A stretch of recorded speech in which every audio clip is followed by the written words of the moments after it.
Hello, welcome to Real Estate Unleashed. Welcome, episode 1. Yes, exactly, episode 1. This is beginning of something, right? Absolutely.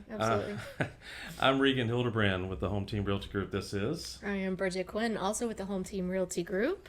Thanks for joining us. We're going to just jump right in. Yeah, absolutely. So, a little real estate podcasting. Long time coming. Regan and I have been discussing, we know each other for a long time at this stage. Well, so many years before real estate. Yeah, so before real estate, we met through mutual friends, and that was back, I think we're trying to nail it down. Early 2000s, 2004, at least 2005. 15 years. At least. Yeah, minimum 15 years right.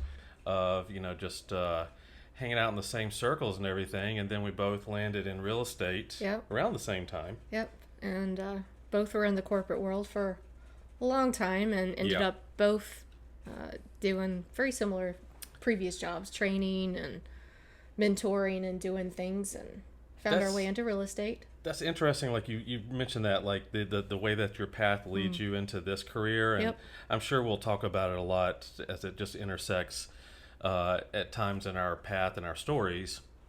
But for you, like you came from that corporate world after also being in the service industry. Right, I was in the service industry, hospitality for, since I was like 15. So and all parts of that too. Food industry, hosting, waitressing, serving, bartending, manager. You did the whole manager thing. Oh, I'm only going to be a manager for a couple years. Looks good on the resume, and then you get dragged from that world into the corporate world, and then you're like, well, I'm only going to be here for a couple of years, and then the company moves, and I was like, well, now's the time for real estate. So I jumped in, and you had already jumped in at that stage. But not long before then, and my path was similar in yours, that like some changes happened that kind of gave me the impetus to make that jump. But yeah, same as you, like in the retail sector, and bounced a little around in retail after college and some other things, and then retail transformed into that corporate retail piece, management, mid upper level management, and then things shifted. I had a choice: go out of state or make a change. Right. And that was the same for me. Yeah, and you hear a lot of people say, "Well, I'm going to get my real estate license and all these things," and obviously the ability to, as I say, be your own boss is tempting and always has been. This was kind of, I think you and I jumped in a little bit before everyone was maybe jumping off the ledge. Right. Well, and I think a lot of people misunderstand. It's like, oh, I can be a real estate agent. I'm going to make, instant money, thousands and thousands of dollars for doing nothing. But what people don't realize is kind of behind the scenes. You may be working with someone for 6 months, a year and a half, just constantly, hey, are you ready? Are you doing this? And, you have a decent payday, but how long did it take you to get there? So there's a common misconceptions from the public, and when you don't know, you don't know. And I think it's also pitched to you differently. Like, and I'm sure that'll be a topic you could make an entire episode about, like, the misperceptions that are given, not just to the public, but to us coming even into from the business. Well, right? it's different, and we've both been with different firms and different things, and it's different company to company. Person to person. It's you're individual, but you have to conform a certain way or do certain things, and it's always structured different, and and everything varies. I mean, I know plenty of people that have gotten into the commercial side of real estate. I wouldn't touch that with a 10-foot pole. Then there's wholesaling, and there's so many different facets. Right. But I think the common thread is when you get into this, you can jump into the deep end, or you can kind of wade your way out there. But like you just said, the similarity is it's not instantaneous. No, it is not. Very few deals are quick deals, at least ones that I've done. It's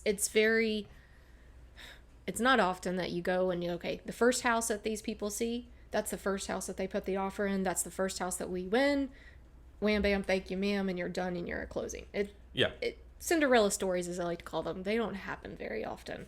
No, and people sometimes get that misconception, and obviously the television aspect of it. Um, Yeah. a whole nother episode as Right. well. I'm sure we could talk about the difference between what you see on TLC versus what's really going to happen as a buyer Absolutely. or a seller. I'm only going to show you 3 homes, and out of those Three. 3 homes, you're going to pick one. Yeah, and they're going to be perfectly staged Yeah, for you too. absolutely.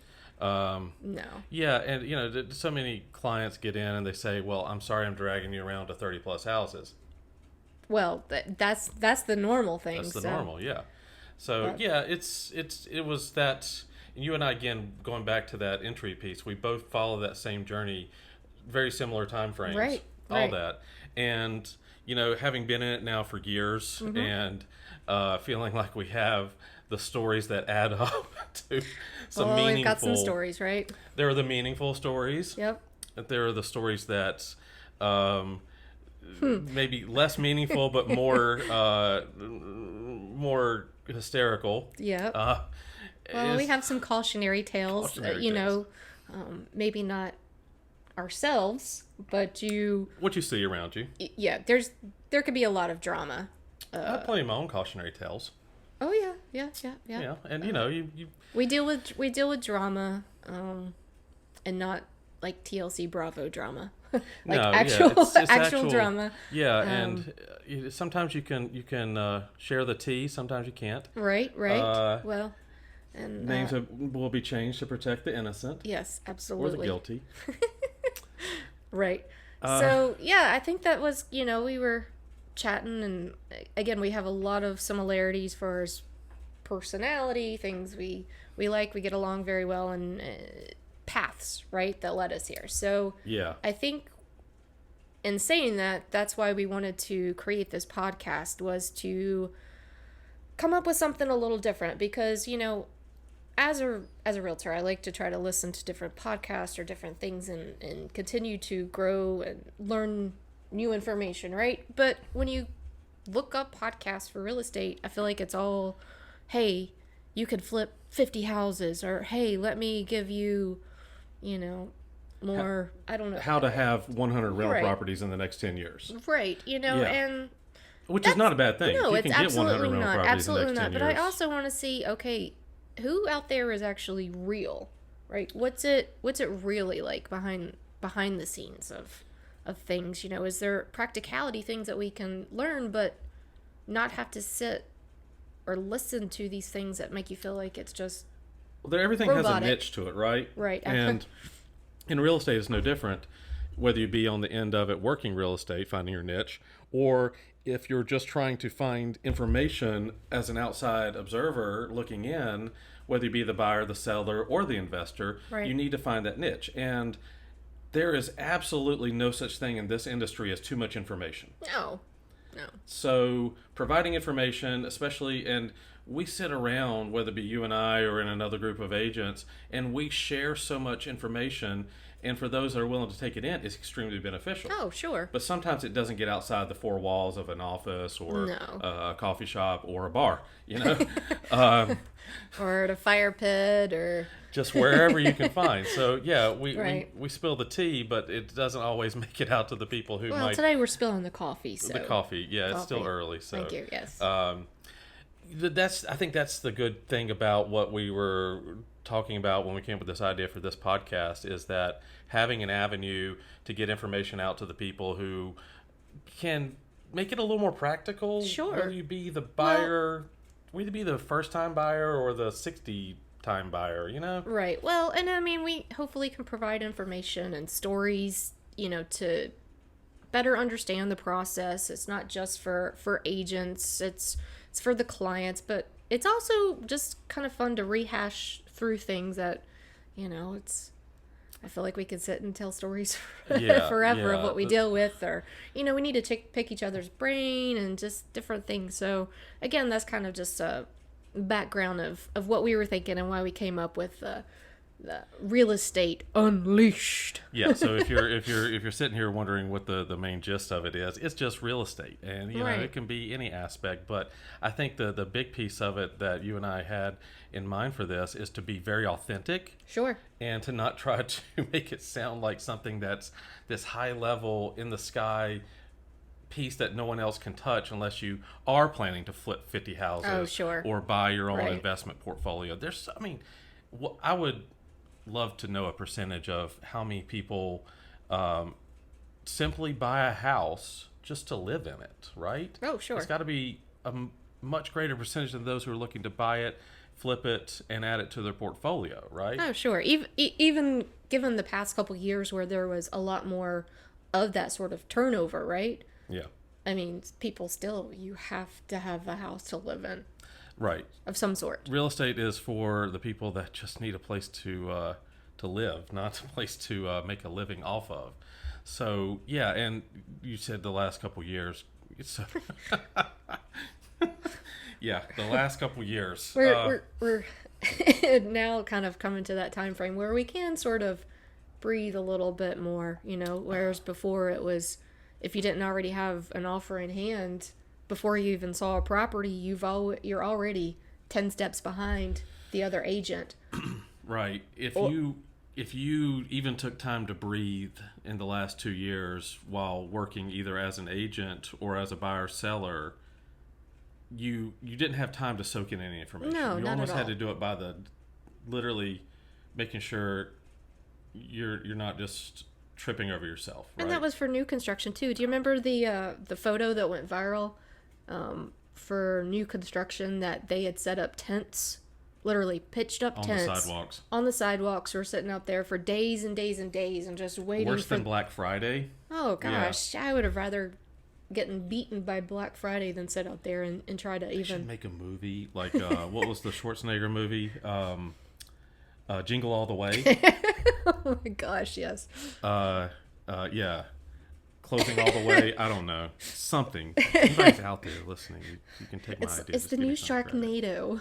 Yeah. Just ripping right through. That was so. It's good news. It's not quite that bad, Things have changed. Things and have changed, and or as you say, it's sort of coming back to being what normalcy. it was previously. I saw a TikTok last night, and it just... Was it our favorite little no, boy? No. It was. I don't even know who the person was. It was a one-off. And this wasn't anybody in real estate. It's just somebody sharing their opinion about real estate. And I think they were looking at it from the business. This person probably had some investments and things like that, and they were used to seeing all the craziness of real estate as an investment tool in the past few years. But this person was saying, the crash is here, the crash is here. If you haven't paid attention, the crash is here now. And it's FUD, fear, uncertainty, and doubt. They're just sowing into the minds, but it also makes for good views. Oh, sure, right? sure. So it's that scare tactic, right? Yeah, and it is scary. I mean, yeah, if you went from thinking of listing your house 6-9 months ago, and you could... I think you and I talked about this before. Sometimes you didn't even have a chance to put the sign in the yard. No, it's literally as soon as you were sticking the yard sign out and you were like, oh, when's viewings? Can we see it? Or don't even want to see it. Just here's your offer. Just here's 60,000 over list. And it's that's gone.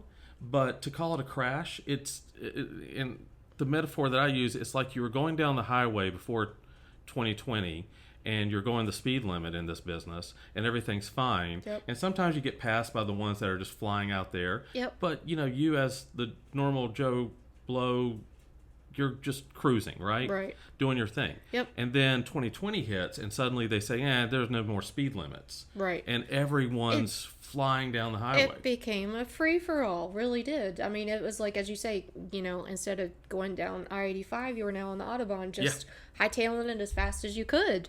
And, sometimes, to continue the metaphor, there are people who are afraid to get on that highway. Yep, who absolutely. Who just didn't have... Driving a beat-up Pinto, barely held together by some duct tape. A gremlin. Seen some of them on the road lately. God help them. Oh. God help them. So then everyone's saying, oh well, there's a 30-car pileup in front of you now, and we're slamming on the brakes. No, it's just the speed limits are back up, and interest rates have gone up. We can get into all those details, but it just brought everything back to normal. Well, and I think it's it's a good thing for buyers, obviously, right? Now they can take the time, they can catch a breath and say, is this house really what we want. The one I want. Right? Yep. Rather than feel like you have to just, there were some agents that these couples were throwing, 3 or 4 different offers on any house that would come up and just hope that one of them they were successful in. Yeah. Just put as many offers out there and hope and pray that you got something. Yes. And, there were some wild stories, and some of them are rich, some of them are, urban folk tales now, but, people offering to set up a college fund for someone's kids to get the house. I mean, maybe it happened once, but who knows? It's a California story. But yeah, here on the East Coast of things, which is what we see most often, there were wild offers, but some people legitimately need to do that. Others didn't need to, and now they can get out there. Right. And as you say, like, prices are still up. It's like the value is still there. Things are still appreciated. It's just now that you're not having to, as you say, take out 4 mortgages to pay for the one. Or have to stay in your house for 5 years before your crazy above list price offer catches up to the comps. Right. Yeah. And I had someone who bought a house. They signed the offer early March of 2020, and it was for new construction. And this, of course, was when everyone, ourselves included, thought that COVID and the pandemic was going to bring things to a screeching halt.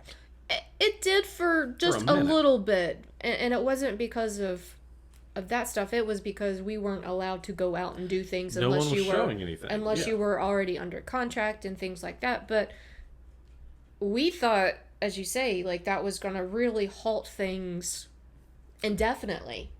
Yeah, we didn't know when it was going to even get an opportunity, like you said, to go into a house, right? Like, to even go see something. Right.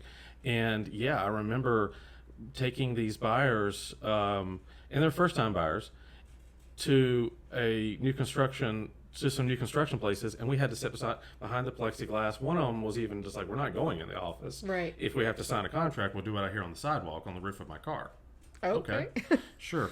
But yeah, they got under contract on new construction in early March, maybe mid-March, and the entire, like, every kind of incentive you can imagine from that builder was given to them. Oh, sure. Because they thought the brakes are just being slammed on right now. And it was good times for the builders, for the buyers at that point. Builders are panicking. They stopped breaking ground. But then, so my people got in the house, long story short, they were initially very happy with it. And then just a few weeks ago reached out and said, hey, maybe we rushed this a little bit. We took the first thing we could find because it looked too good to pass up. Sure. And when somebody's giving you $10,000 in closing cost credit, that could be a determining factor, right? On a $300,000 house, oh, sure. That's huge. So now they're thinking, well, we want to take our time in this market to get into something that makes sense for us. Right. And builder shall not be named, but they started looking around, the past 2 years and realized this is not the quality we thought it was going to be. Right. And now, again, to your point, you can get out there and not feel like there's a gun to your head that you gotta. Well, I mean, if it's a good house and it's priced to sell as it should be and not overly priced, I mean, there's still obviously competition for it. Yeah. But you're not scrambling so much before you even start the game. Yeah. Yeah, you're not feeling like do or die on something. Oh, absolutely. Yeah, the leverage has shifted back. Buyers should be, again, interest rates, absolutely, they're higher. We can talk about that too.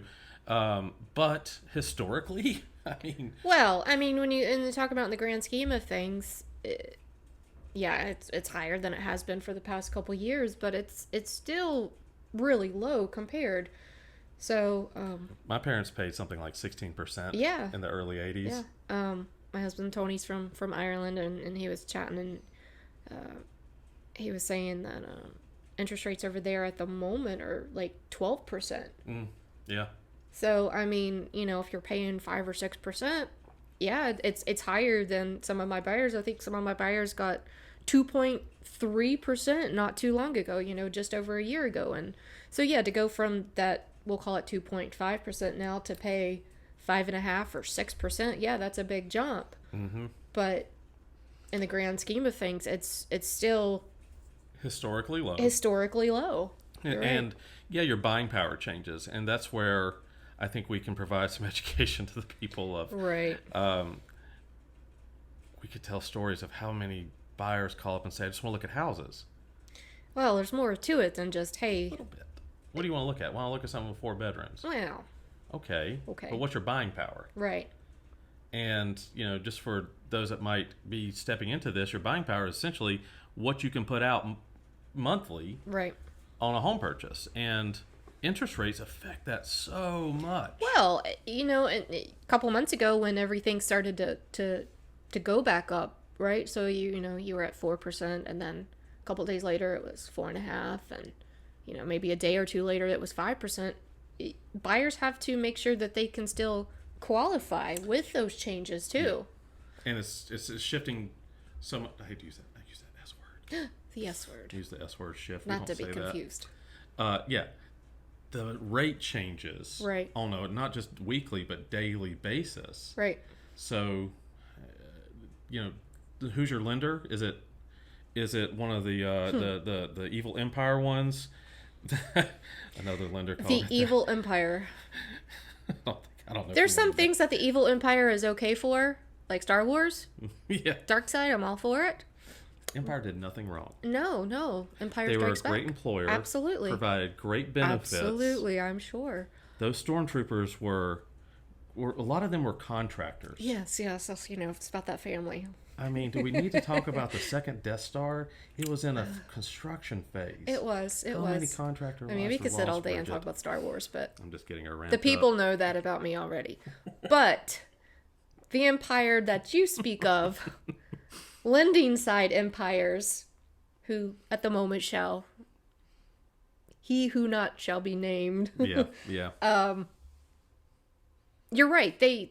There's so many moving parts involved in lending, right? You may have Jane who takes your application, and then Joe who turns around and approves it or not, and then it's going to go through 5 or 6 people. 5 or 6 people easily. And I mean, I've had some buyers who have used these larger firms, I guess you could say. Yeah, larger entities, larger lenders. Yeah, right. And, it's worked out okay because that client was educated to stay on top of things and to make sure, that they were checking in and following up, and I did the same and stuff like that. But unless you're educating your client too, it's, I don't know, just... Yeah, it gets convoluted, it gets stressful. And I think the piece that you can...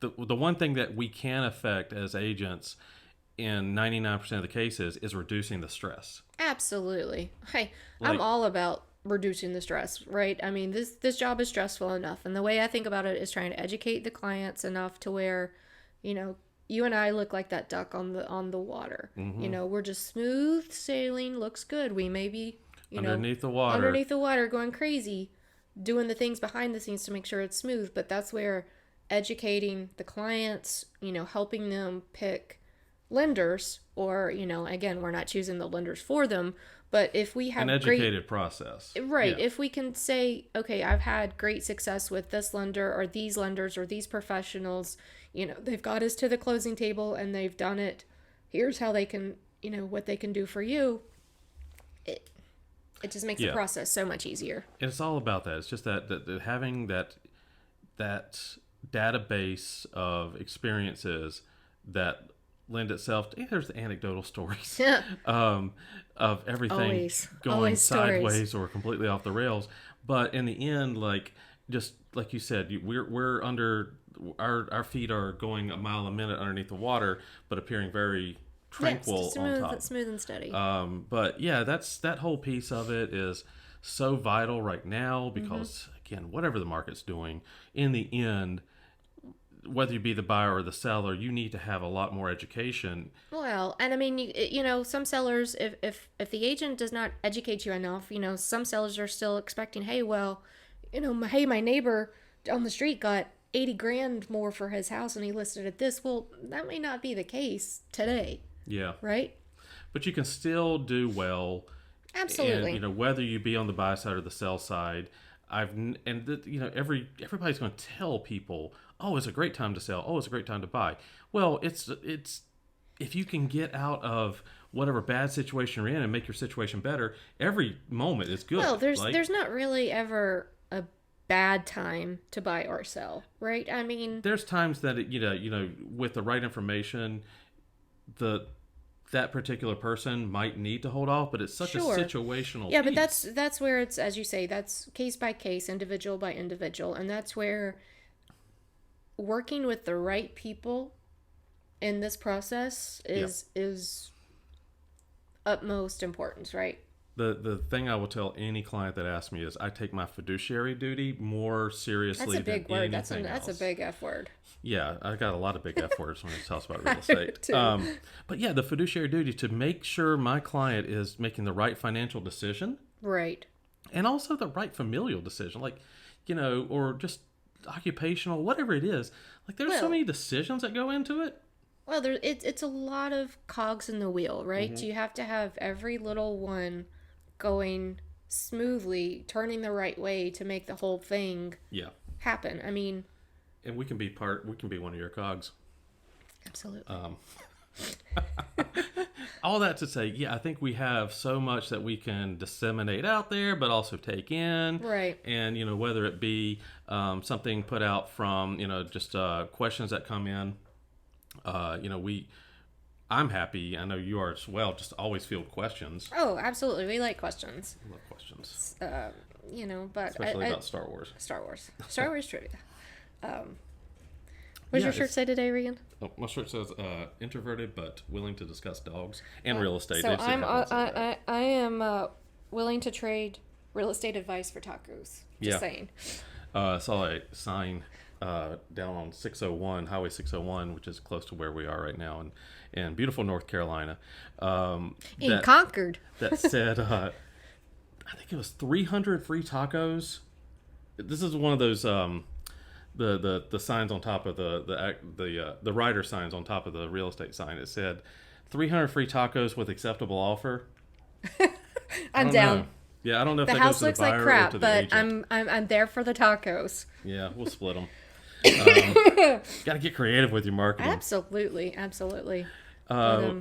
and we have a list now of like so many topics for future shows, and I think our goal here is to get out at least a weekly podcast, right? Yeah, I think so. Yeah, and we're going to be out there, YouTube, get some stuff out on the TikToks, as the kids call it.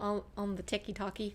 But we'll get out there with as many topics as we can. Absolutely. Well, we'd obviously like to hear what you have to say. If there's legitimate questions of here in North Carolina we have due diligence. Even illegitimate questions. Right. Due diligence and earnest money, whereas other states only have earnest money, and so that's always a big question of like, what is it? Non-refundable, refundable, things like that. So many different things, that very straightforward. We've got some funny stories planned. We have some, maybe some TikTok trends we can talk about, making it, real estate wise. But we're here for you guys, and it's just always fun for us to kind of catch up and chit chat and share stories and experiences. Yeah. We'll spill the tea with anyone that's willing to listen. Yes. If you're in North Carolina and you want to reach out to us, or South Carolina, Bridget's licensed in South Carolina as well. South Carolina, South Kakalaka. So we're happy to help with any of your real estate needs here. We have a good network of some fellow agents and spread across the country. I think that's one of the things that we're very blessed to have is absolutely. A good network. So even if you're not in our area and you need some help with your real estate needs, we're happy to point you in the right direction. You can find us on social media. Bridget, your social media? My social media is BQuinn Realtor. BQuinn Realtor on most social media platforms. On most social media. I need to update TikTok, but And mine is Regan, and that'll be in the notes as well if you need a spelling help with that. And I'm on Reagan on most social media. You can pronounce it however you like. Yeah, so you can find us on social media. Yep. We'll have contact info in the descriptions for all these shows here, so you can reach out to us via email or however, and message us. We're happy to take as much info and questions that you can throw at us. And yeah, we hope that we can keep this going and rocking and rolling, and absolutely get some guests in here maybe too to kind of touch on some things that we're not experts at. We're not experts? Well, fake it till you make it, right? Fake it till you make it. All right, guys. Well, I think that's a wrap for the first one here. Thanks for joining us, and we'll see you next time for episode 2. Absolutely.